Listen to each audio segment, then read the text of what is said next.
Hey, Christy, Mattoon here. I'm hoping this little video is down here in the corner on the side somewhere and not taking up too much space on the recording itself. But this is part one of MindRewire's Subconscious Change series. So this is going to be everything subconscious change, subconscious beliefs, subconscious chatter.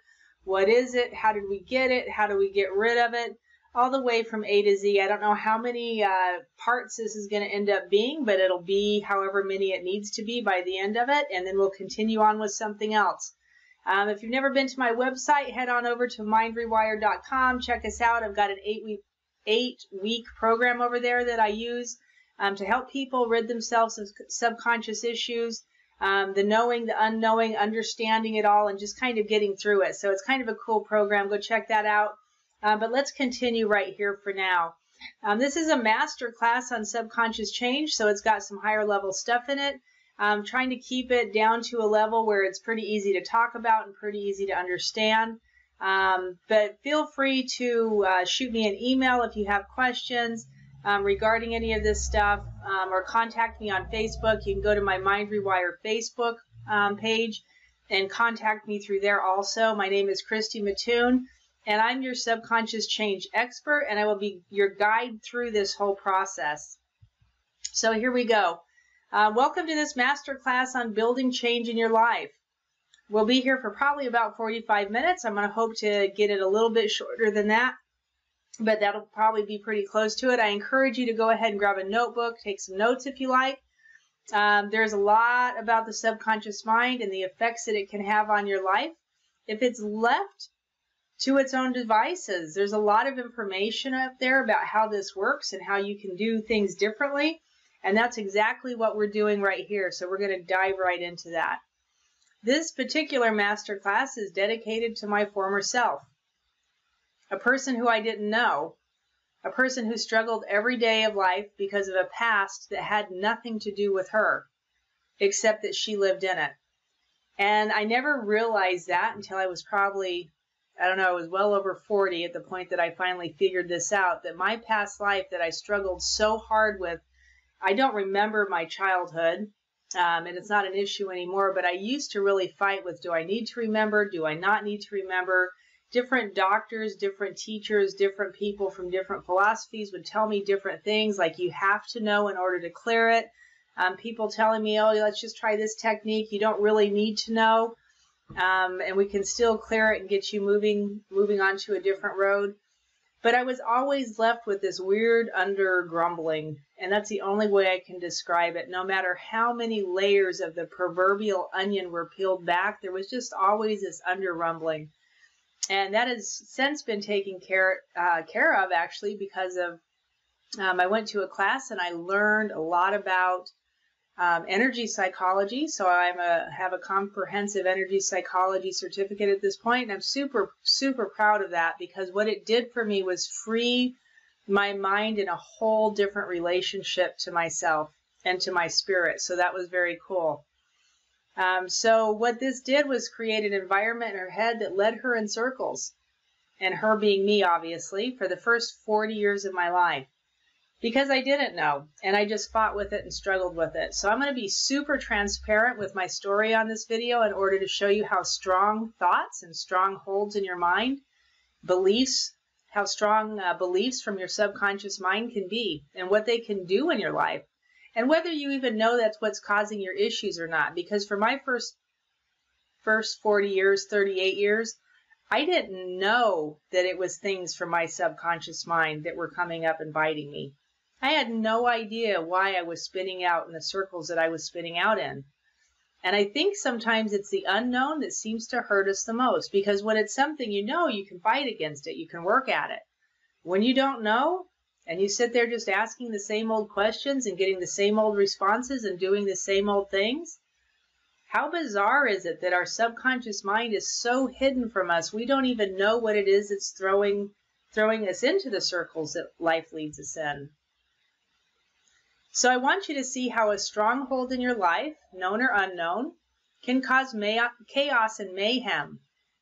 And a stronghold basically relates to something, and we'll talk about this more in a minute, but something that's stuck, for lack of a better word, stuck in quotation marks, in your subconscious mind. You may not have any idea of what's happening or why. You're just living through the chaos and mayhem. And you have consequences from those patterns and cycles. And that's the really sucky part. That's the hard part, because we're living through all this junk and we're going through all these things. And you get consequences from the chaos and mayhem that's caused by the subconscious patterning that you have, whether you know it or not. So living out those consequences can be a really tough thing, especially if they're negative ones. So let's talk about a stronghold real quick. A stronghold is simply something that has a grip on your life and is causing negative effects. We don't usually relate a stronghold to something positive. It's usually something you may have knowledge of, actually, or you may not. So not usually. It is something you may have knowledge of or you may not. But either way, you're getting the consequences of that thing. And you'll hear examples of this in my own story. So a stronghold is just something that's got a grip on you. And you fight with it all the time and can't seem to put it down or let it go. The things you were taught and believed about yourself as a child emerge into these strongholds. And they may not be horrible things or horrible times or situations, but your take as a child gave you information that the mind is held on to and may not be true for you, the adult. You may have saw, heard, and lived through things that helped you form opinions and beliefs about yourself, others, and the world around you. So let's talk about that for a second. So some of these things, like we always think if you've got a stronghold or if you have negative subconscious or limiting beliefs, that it was a horrible thing that caused that. It's not always a horrible thing. Sometimes you're just in kind of the wrong place at the wrong time. So I heard a story about a little girl once, and this woman, actually, right as she had grown up, had a fear of hair, of body hair. And the way they talked about her, like she'd get squeamish. She just couldn't be around anybody with a lot of body hair. And what they finally figured out was that one day, and they had a picture of this child coming down a slide. One day as she was coming down a slide, and it was a really steep slide, so it was pretty scary. The slide trip itself was scary. As she was coming down this slide, a guy with a hairy arm had his hand on the edge of the slide. And what do you think happened? What locked in her mind about the fear that was caused by going down that slide? It had nothing to do with the slide itself, but she locked onto that hairy arm. And that's what she became afraid of. It had nothing to do with the slide ride. Isn't that interesting? How crazy is that somebody gains a fear of something like that just because of an exterior circumstance, right? The environment around her is what stuck in her head. So that could be the same thing as like a dog bite. You know, a dog attacking a small child. The kid walks up to pet this beautiful animal thinking it's totally safe, and the dog's probably totally calm when they're walking up. And they reach out to touch or pet this animal, and the dog snaps at them. Right? We know that when you're next to an animal or a dog, or especially bigger dogs, if you lock eyes with them, they're probably going to come at you. So this small child walks up to this dog, touches a dog, and gets snapped at. What happens to that person later in life? They walk up to a dog, or they get even close to a dog, see one down the street, a large dog, and all of a sudden they're trembling in fear.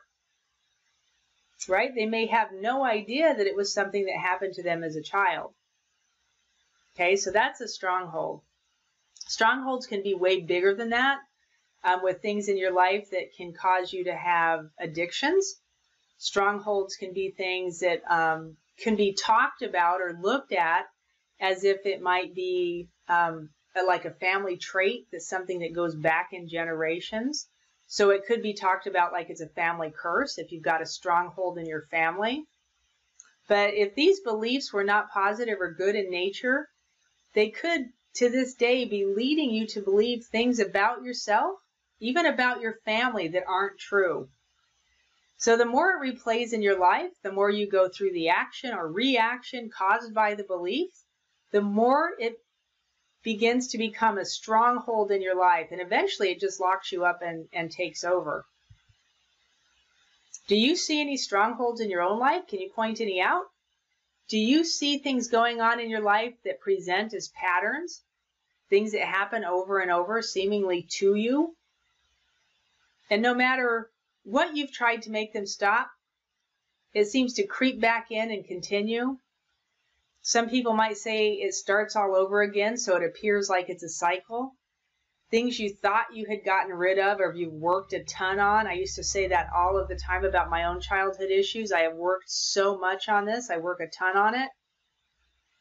Or you thought you had moved on from, but then all of a sudden it just comes back with a vengeance, and you've got those same old patterns and problems all over again, and you're reaping the same consequences. So you may have a stronghold in your life that originally had nothing to do with you. Do you feel a sense of something like that? So the stronghold, like I said, could be like a quote-unquote family curse. It could be something that's generational. Do you have a stronghold on your life that was caused by something maybe your grandmother did? Or maybe the grandmother before her? I had strongholds in my life. I had no idea that they were even there. I struggled and fought for years over issues and took consequences for things I had at the time no control over. I had no knowledge of. I was 38 years old. I had said earlier that I didn't know, I don't know my childhood. I don't have any memory of it. I didn't know that I didn't know my childhood until I was 38 years old. So literally the strongholds that were going on in my life, I had absolutely no idea. Like some of the stuff I just didn't even know wasn't normal. I didn't know that wasn't commonplace for people to not know their childhoods. I didn't know it wasn't commonplace for people to not remember, just basic things. It's very, very bizarre to me at this point. But now that I do know, all of a sudden my memories come back. I don't remember my childhood still. That's one thing that God, thankfully, has probably kept locked away from me. But everything underneath it and all the grumblings that surrounded it are totally gone at this point. So you can get rid of these strongholds. If you have evidence of anything like this in your own life, you're in the right place. So some examples of a stronghold might be an addiction, weight issues, negative self-talk, poor self-esteem, lack of personal drive or ambition, fear, maybe anger, confusion about your life or just confusion in your life. And that's just to name a few. The list can be endless. Look around through your life and just kind of notice, what do you see that you feel like might be a stronghold in your life? And then even think about, what have you done already to try and conquer this thing? What have you gone through? What have you tried to take authority over? What have you moved? What have you, peeling back the layer of those proverbial onions? What have you done to try and get rid of this thing? So my name is Christy Mattoon, and this is my story. This was 10 years of a crazy cycle that culminated with me hearing 3 words that stopped me in my tracks.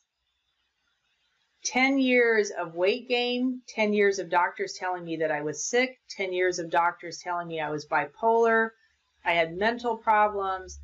Like, I can't even explain that 10-year period of my life. It was absolutely crazy. But by the time it ended, and somewhere in the center of it there, about 38 years old, I actually had a doctor. I went to a psychiatric doctor and was sitting in his office one day, and he, of course, asked me about my childhood, and he was wanting to get all the details of my life. And I just was like, I don't know what that is. I don't have any memory of that. And I kind of sat there thinking about it for a minute because I was really trying to think of it. And I was like, I really don't have any memory of that. Like, I don't know. And he goes, you didn't know your childhood? And I was like, I didn't know my child. I don't know my childhood. No, I didn't know it, but whatever. Like, who does? Who knows that? And that's when he said, most people do. That's like a huge red flag. That's a huge, and that was pretty much what I walked away with. I had a huge red flag and really no way of doing anything with the red flag, except that now not only did I not know my childhood, and I knew I didn't know my childhood, I also had a red flag on top of it. I was still gaining weight. I was still getting all kinds of illnesses. I was still having all kinds of issues and fighting and struggling. And not to mention the mayhem that was going on in my little family because of this stuff that I had no idea about. So the words were a subconscious thought. the words that I used to say to myself. They were something I said to myself all the time. And I guess I tried not to pay attention to it, and I was pretty good at it for a while until that 10-year period. I had no idea why I would say this to myself, but it was very natural, and I never heard myself say anything else. I heard other people say things differently about me all the time. Say very positive things, very loving and caring things, but I always tried to dismiss them, and I always tried to push them off because I really didn't know what to do with them. It made no sense to me. But their different words were not my subconscious and were not a belief in my head. So the words that they were saying to me, I just flat out didn't understand. It was a very hard thing to be able to listen to somebody talking positively and being positive, and especially if it was directed right at me, because I was very talented at quite a few different things at that point in my life, and so I got a lot of compliments on those things. And it was just hard to accept and hard to take, which really makes no sense. We should just be in love with that kind of stuff, right? So what is the subconscious mind, and how does this all work? Your system of beliefs come from your past experiences. And that can be confusing, especially if you don't realize what's going on or why. So if you don't realize that a belief that you have is coming from a past experience, say that from a 5-year-old, and whatever it is that that 5-year-old formulated as a belief because of something that happened, and now as an adult, you're standing kind of looking around going, what on earth? Like, why am I acting and reacting this way? So your past experience is stored in your subconscious mind, below the level of consciousness. And there's a whole lot of information out about subconscious and conscious mind. Are they real? Are they not? We're not going to really go into that right now. We're just going to take it for kind of fact that we have a subconscious mind and we have a conscious mind. It's where you store memories, which becomes your beliefs, to give you cause to act and react the way that you do. Sometimes, if you're caught in a home of negative self-talk, it comes from that past experience. Because I truly believe we were all made to love. We were all made to be whole and healthy and have this beautiful experience. And when it becomes such a negative place, it's because of the environment around you and the things you're exposed to and the things that you're told over and over. And we kind of have that experience of love stolen from us if you come from a home like that. And I'm not talking about a home with walls and a ceiling and a family. I'm talking about your own self-home inside your body, inside yourself, your soul, where you have that self-talk and you have those little pity parties and you have all those little interactions that give you actions and reactions. And they come from that past. They come from that place where you grew up. So your thoughts and beliefs and your memories are the basis for your actions and reactions into each situation in your life. So you either act or you react, but you get to choose. There's a thing about choosing here, that knowledge of having free will, that once you become aware that these thoughts, beliefs, and memories are causing an issue, you can start to choose which way you're going to let that head you off. So let's talk about the mind for a second. The mind is located outside of the brain, not in relation to the body. So your mind is kind of the aha moments. It's that place where you get original thoughts. Some people say it's that place where God speaks to them. You get new information, like I said, the aha moments, the original ideas, thinking new original thoughts. The mind is the seed of the mind, will, and emotion, so we call that the soul, right? Is your mind, will, and emotions, okay? Does that make sense? Your brain is your brain. It's the matter inside your head. It's the processor. So it processes information, it stores information, it runs the physical body function, and it has so many other functions that we don't really even know how it works, exactly. We know little bits and parts just by all the studies that have been done. But there's definitely some kind of correlation and some very big understanding that the brain itself is different from the mind. Two separate things, two separate ideas, two separate ways of being and living if you can actually engage with it. So subconscious mind and conscious mind. It's not really defined where those are. Are they inside the brain? If you look at a map of the brain and all the stuff that's laid out and mapped in a brain, you never see the words conscious mind or subconscious mind. But either way, they're part of the electrical circuitry that runs and regulates the physical body. So conscious mind, dictionary definition, is being aware of and responding to one's surroundings as if you're awake. Having knowledge of something, you're aware. So conscious mind is that place where we're responding to our surroundings. You're awake, you know what's going on, you know what you're thinking, you're responsive to it. So it's like I see a tree, I see the bluebird, I know those are out in front of me. Okay, I know where I'm standing, I know my Jeep's in front of me, I know the room and the area behind me. It's in my conscious mind, those things. Subconscious mind, according to the dictionary, the subconscious mind is a part of the mind which is one is not fully aware, but it influences your actions and feelings. So the part of the mind of which one is not fully aware, but which influences one's actions and feelings. So my subconscious mind is that part of my mind where I know the tree's in front of me, I see the bluebird, now all of a sudden I'm getting a lot of rapid heart rate and I'm not feeling really good and I'm getting really nervous and scared and the bluebird's flying around and I'm starting to duck and kind of hide from it a little bit. But if a pigeon does the same thing, I'm not afraid of the pigeon. But if it's a bluebird, I'm petrified of the bluebird. Why is that? What is going on? What happened somewhere in the course of my life and got locked in my subconscious mind that I know if I see a bluebird, I need to duck and be afraid if it starts really fluttering around. Right? And that's just an example just because there's one sitting outside here, but that's a good example. If you're afraid of something and you have no idea why you're afraid of it. And especially if it's something that's really particular, like a bluebird, but you're not scared of any other kind of bird.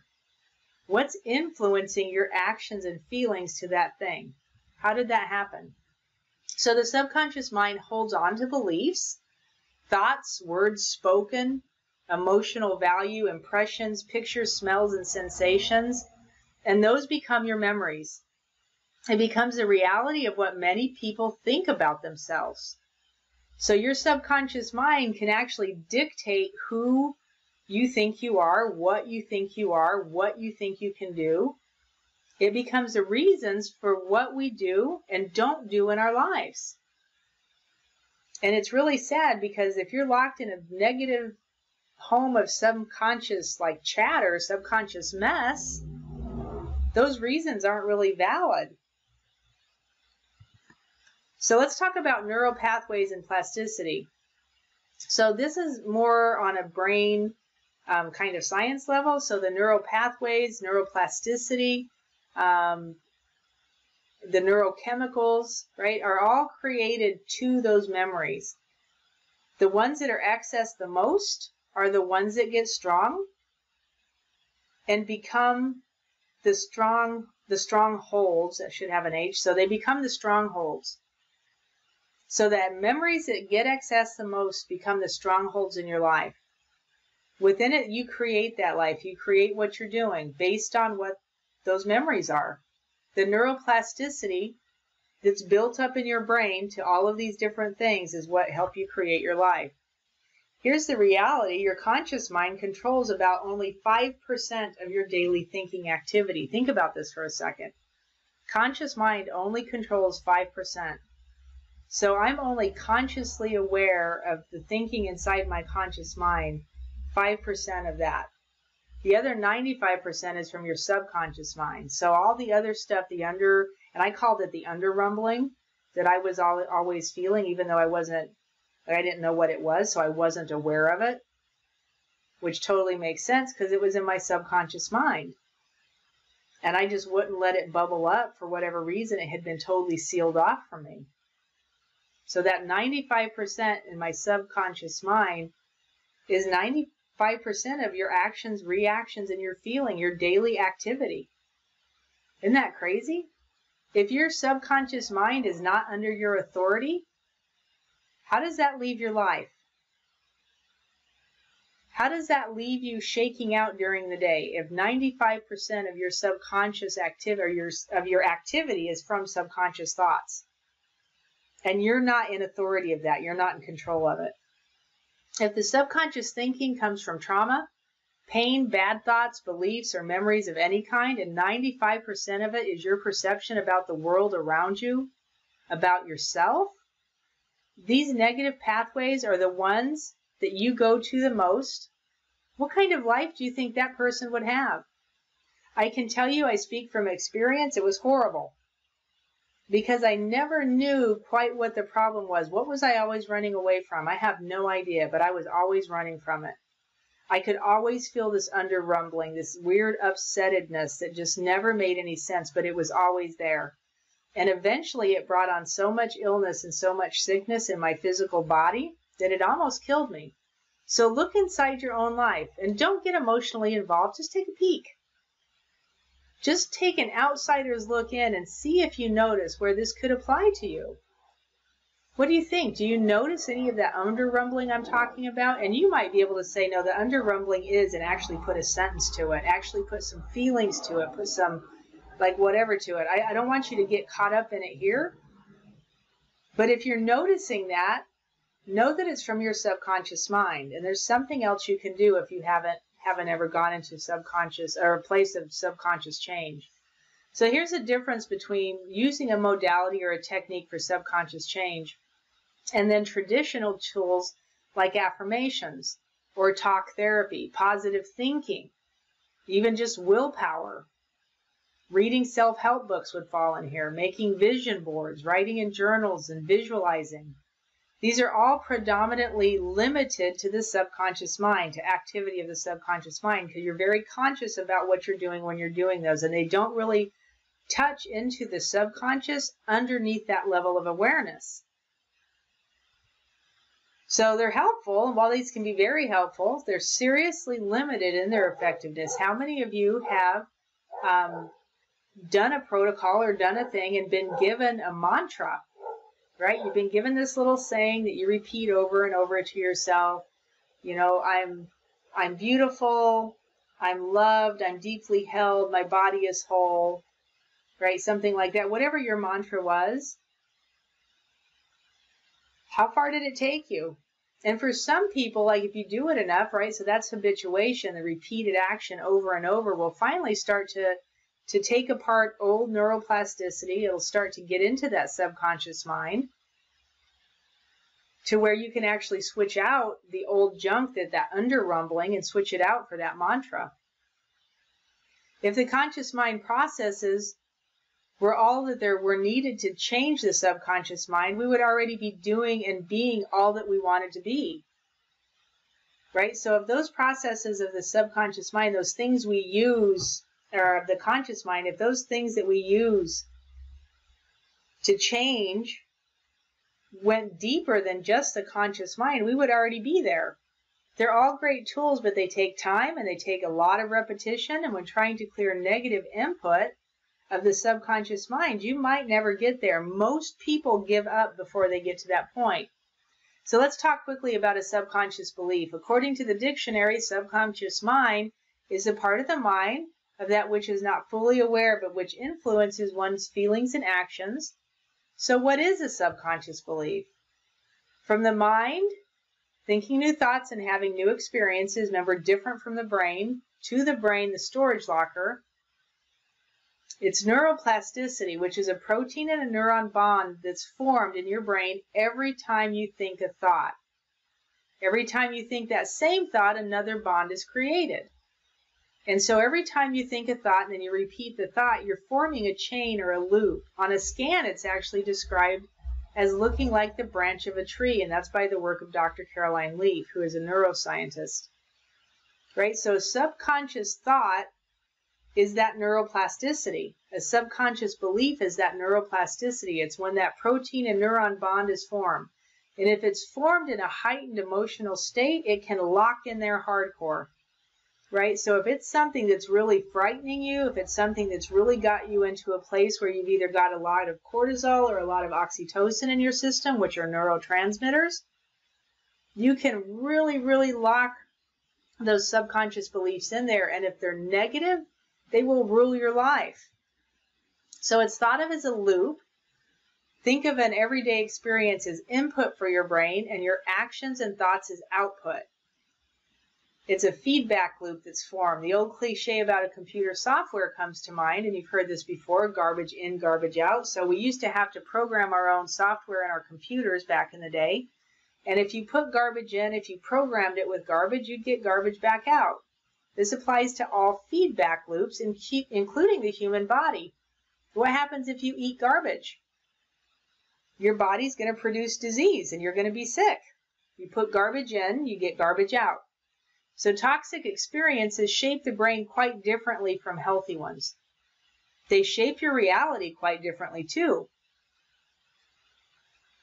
And how could they not, right? If you have a very toxic experience versus a healthy one, walk that out through the course of your life and see where you've ended up. They shape your actions and reactions differently. Let's take a look at it here. This is kind of a drawing of it. I did this in a class a number of years ago.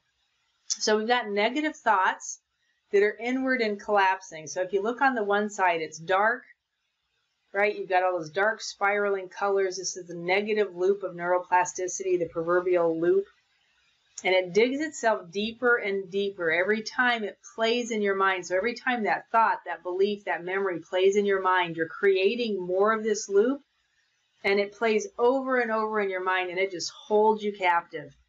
You can't get out of that loop. It's dug itself so deep, and it's so dark, and it just spins you in circles.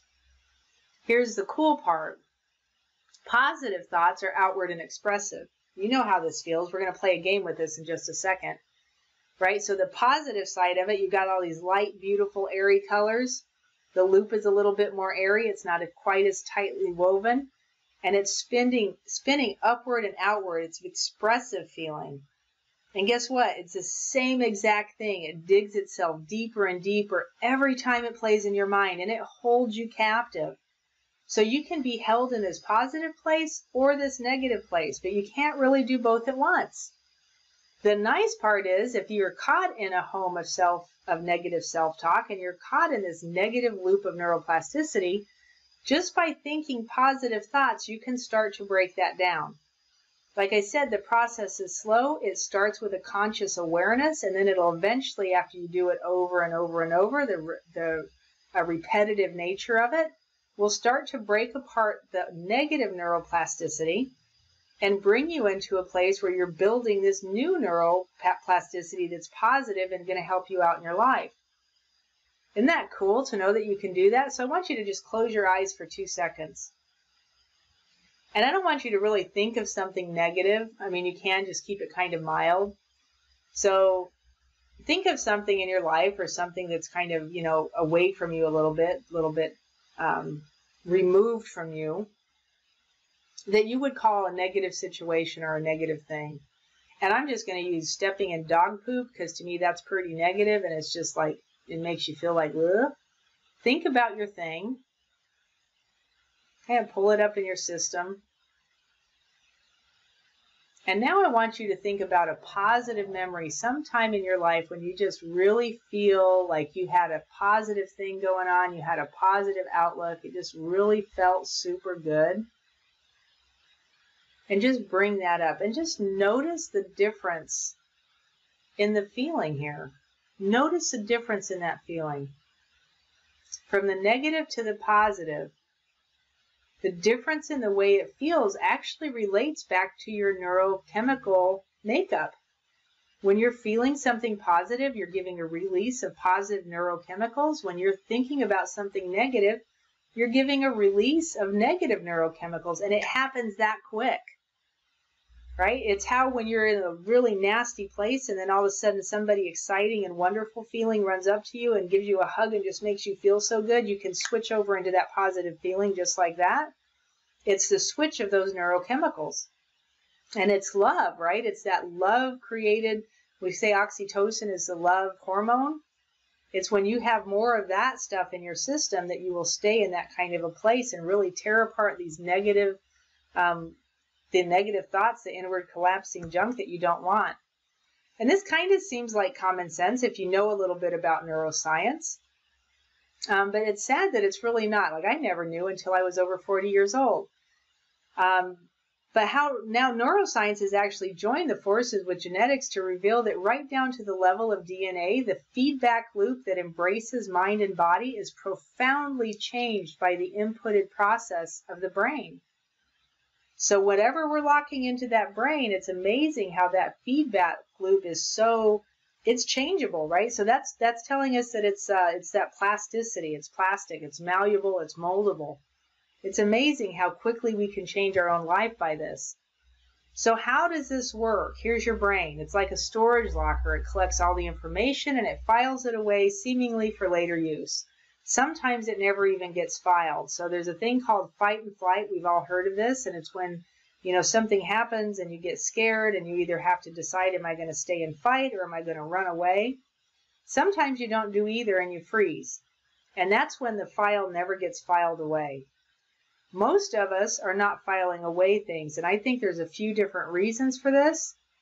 And one of them is actually including the chemicals in our food supply. But these things are just left out in the open in disarray. So every time you get triggered, it's just like that filing cabinet is just throwing up information all over your brain.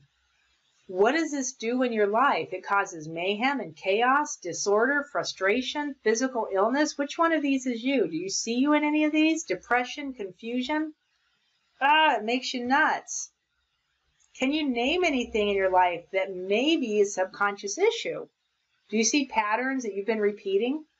Any negative thoughts or phrases that you say over and over to yourself? I had quite a few of them, actually. Is there places in your life that you'd like to change? That you have tried to change? What kind of things did you try to use to create that change? What your subconscious does basically is it reminds you of where you've been. It doesn't know time. It doesn't base its judgments on your age. So no matter if you're 5 or 50, if the bluebird flies up to you and you get nervous and scared, it's the subconscious mind triggering back into that fear of the first time that happened to you. If you're living your life through the lens of what happened when you were 5 years old, or when you were 3, or when you were 2, or when you were in utero, right? It can lock in there too. Have you ever thought about that? Your brain doesn't realize that you're now 39, 48, 52, 72. And you may have some serious struggles going on. So no one will ever say indefinitely where the subconscious mind sits, but your subconscious beliefs come from your subconscious mind. These thoughts, beliefs, and memories are based on your neuroplasticity, what got locked in there in a heightened moment, whether it was high oxytocin or high cortisol. Regardless, the neuroplasticity is created when a protein and a neuron come together and make a bond. So that's the science of it, positive or negative. You create based on your thoughts and your experience. That's how you create. It happens every time you think a thought at any age. So I am creating neuroplasticity even by sitting here doing this with you and giving you hopefully a different way to think about your brain, to think about your mind, and some different ideas hopefully on what you can do with this. So this becomes your beliefs and memories, and that can affect the rest of your life. What's your plan for your life? Do you have one? I don't think I did. I didn't even realize you could plan for your life until I was probably in my mid-40s. What's your plan? If you're using the storage locker to access information and let that information drive reactions to the things you do in your life, you could find yourself, like I said before, in serious struggles and issues that just seem senseless, and that's a good indicator. Once you start seeing those, that means you're becoming aware of the situations and you're starting to really know and understand in your consciousness what's going on underneath. What is going on in your life right now that you can look at and say, I wish I would quit doing that? Why does this keep happening? How does this happen? I can't stop doing it, even though I know it's bad. What can you look at and say that to? Do you relate to any of that? Do you see repeated cycles, patterns, thoughts that are negative, harmful, demeaning? Beliefs that may be unrealistic or make no sense? Are you aware of it? Can you point it out? Do you know where it comes from in your history? Is it just your short lifespan, or was it trailing from generations? Do you know the thoughts that are not benefiting you, the beliefs you formed as a child and hold on to like they're truth, but in reality they're just somebody else's mess? That was my whole life. Everything I knew, everything I understood came from the surrounding that I was in, and it wasn't even my mess. It was somebody else's mess. And bless their hearts, but that wasn't mine. So now that I know that, I can change it. I can do something different with it. So the problem is most people want a process, and we're so hardwired, we've been taught this too, to believe that there has to be a process. This took a while to create, and it's going to take a while to undo. I don't know how many times I was told that. Until you get that childhood thing, until you understand it and can dig into it and you're not afraid of it, you're never going to get over this. I found out that was incorrect. That was totally wrong. And like the good doctor says, right? Rome wasn't built in a day. But guess what? If you can find the linchpin of the issues that are underneath the subconscious neuroplasticity in your mind, if we can find that linchpin and pull it, you can rebuild Rome in a day. And that's a really interesting, cool part. Here's a secret that I didn't find out until it was almost too late. It's not your fault. Your life is a mess because of thoughts and beliefs that are stuck in your subconscious mind that you've had little or no idea about, no control over. You get to be 100% responsible for it, and especially, at the ages we are now, I take full responsibility. But you can also take 100% authority of it, and that's when you see the biggest change. When I stop and say, okay, I'm taking authority of this. I'll be responsible for it too. I'm responsible for everything that goes on in the realm of my life, and I'm taking 100% authority over it. You can have the consequences of it and maybe a mess to clean up, but know that it's not your fault. But the second you decide to take responsibility and take authority of it, that's when you get big change. And a lot of people stop and say, wait a minute, it was not my fault. And right, it's not your fault that I was raped as a child. It was not my fault that I was beaten and abused. It was not my fault that my grandmother locked me in a closet. It was like so many things, right? But how do you take 100% responsibility for something that was not your fault that you didn't do? That's not what we're talking about. I'm talking about you taking 100% responsibility over the consequences that are going on right now. 100% responsibility over all the things that are going on in your life that you can touch and change right now, no matter if somebody else started it or not. It doesn't matter about that anymore. Right now is about getting you to a place where you can stand and look over it and see that whatever is going on in your life is yours. It's not theirs anymore. Like they handed the ball to you and that kind of sucks, but you can take it. If I can stand there and say, okay, I'm 100% responsible for this. I take 100% authority over it. Now I can change it. Now I can do something different. So here's my story again. Here's what I found out. Remember the three words I talked about that I was saying to myself? I'm going to share those with you. I'm going to tell you what they were. And I, to this day, can only speculate where they came from or how this all happened based on mostly sibling testimony. And it's fine. Gratitude and forgiveness go a long way, right? They're in this process for a reason. We use gratitude and forgiveness a lot. But the words that I was saying to myself were, I hate you. And I wasn't saying I hate you to anybody but me. And it was so pervasive, it took over everything in my life. That 10-year span was based on those three words. And I don't know why it started it when it did, what happened that revved everything up so badly. Actually, I do know what happened that revved everything up so badly. It was actually sitting in that doctor's office. And when he told me there's a red flag, that was a pivotal moment in my life, realizing that something was horribly wrong and I had no idea what it was. I always aimed those words at myself, and I apparently learned it super, super well because I translated into my life, I hate my life. Even when I had two great kids, I had a hardworking, providing, loving husband. I had a beautiful home, a well-paying job, a couple of really smart, cool dogs. And I was surrounded by what seemed like a community of awesome people who had no idea what my struggle was or what I was going through, because I was pretty good about faking it. I was pretty good about just living the life, and underneath was that rumbling, was that weird groaning that was going on, that I just hated myself. Nothing ever made sense until I got sick, literally. I had so many different diseases going on at the same time, but that's kind of what jolted me back out of it. I got super sick and I got tired. I got really tired of being sick and tired. So all the diseases, mine culminated, I don't know, I had Hashimoto's, I had high blood sugar, I had basal cell carcinomas, I had a couple of other kind of skin cancers going on. Asthma, I was actually born with asthma, so that was a lifelong thing. All the thyroid things, the skin issues, the heart palpitations, the hair falling out, all the things that go along with that.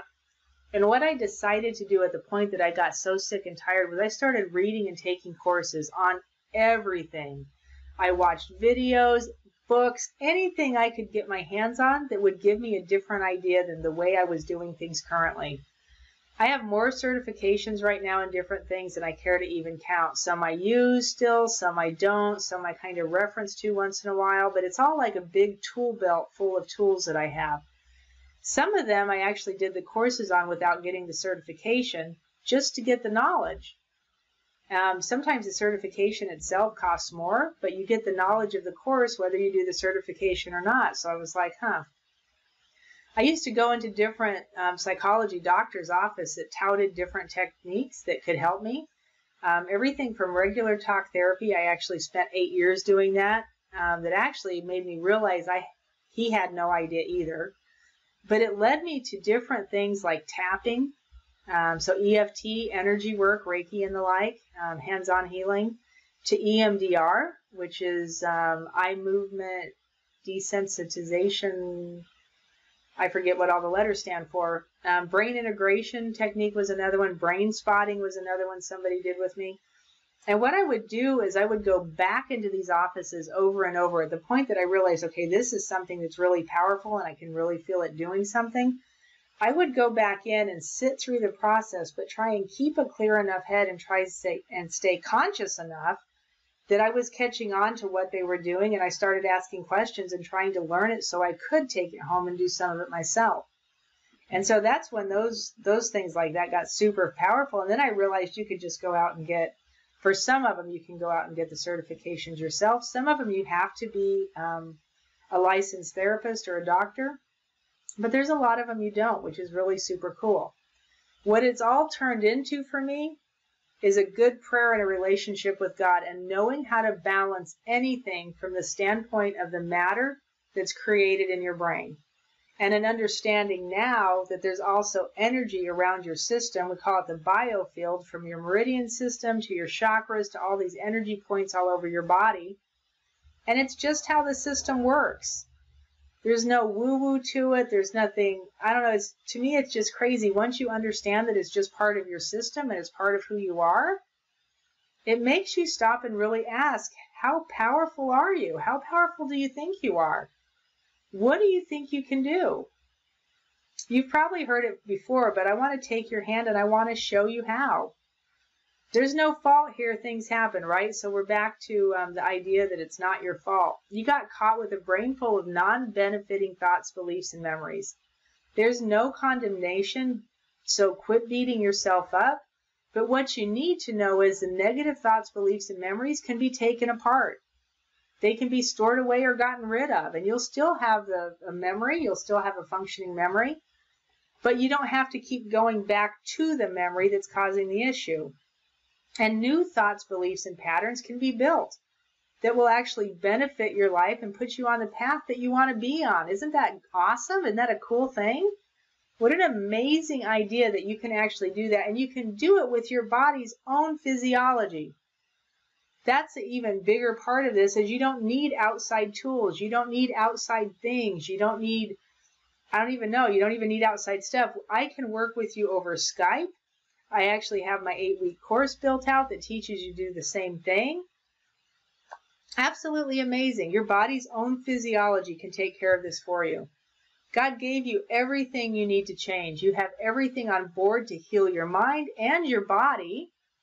It doesn't matter which you start with. The healing of one will actually affect the other. And that's part of what I found out. At one point, I topped out around 300 pounds, super sick, like I told you. And I started by healing my body. And then what it turned into was this very, I don't even know, it was a crazy healing that just went from one area of my being to the next. So it was physical, mental, emotional, and spiritual. I just kind of went around and tagged everything before it was all over. So the healing of one will affect the other. Here's another thing I know now is that we have a country full of people with out of control eating problems and illnesses from that eating, and most of them have no idea why. Most people still do not realize or recognize that the food they're eating is poisonous, and it's causing only a part of the problem, but it's causing a huge problem. Some of the problem is still from the traumas and just issues of life, and some of it may be from other things or times, so from generational issues. So here's the course that I've created. It's called MindRewire for Subconscious Change. You can keep coming back here. This is part one of a long video series that I'm just going to keep rolling with and giving you different ideas. This was mostly about subconscious mind and change and just how they actually work, and that it actually is possible to change those and do it differently. This is the website address right here, and you want to go to the home page. And it'll walk you through what the modules, the first 4 modules look like of the course itself, and give you a little idea how that goes. There is, I believe, a link on there to another video that you can go to, and I'll actually put it up here too, where you can go through and I talk about the course itself and how that actually works and what we do to help you create change and understand how to do that inside your own life. But I will be posting some of these parts and pieces on here, so keep coming back. These will be going up every at least every week, and maybe every couple of days to start with here, just to start putting this out. I believe that we're coming into a day and age right now where it's going to be of the utmost importance to really be intact with your spiritual self. It's going to be important to be intact, your physical body healthy, and integrate it all together so that you can function in a way that you're not running around in fear, that we're not running around. I don't even know, so many people just seem like they're off the cuff crazy right now. And so we want to make sure that you're intact and you're whole physically, mentally, spiritually, and your well-being is such that it can permeate other areas outside of your life, right? Inside your life too, but we want that feeling to press out through all of humanity and mankind. I think it's the way God wants it, and I think it's the way that we all need to be at this point. So again, my name is Christy Mattoon. Please go check out my website. Go check us out on Facebook. I'm posting little videos and clips quite often, so go check those out. And I hope to see you soon. If you need anything, please don't hesitate to shoot me an email at Christy@MindRewire.com. My email is Christy@MindRewire.com. I read all of my emails. Sometimes it does take me a minute to get back to you, but I will get back to you. Please don't hesitate to contact me. Thanks again.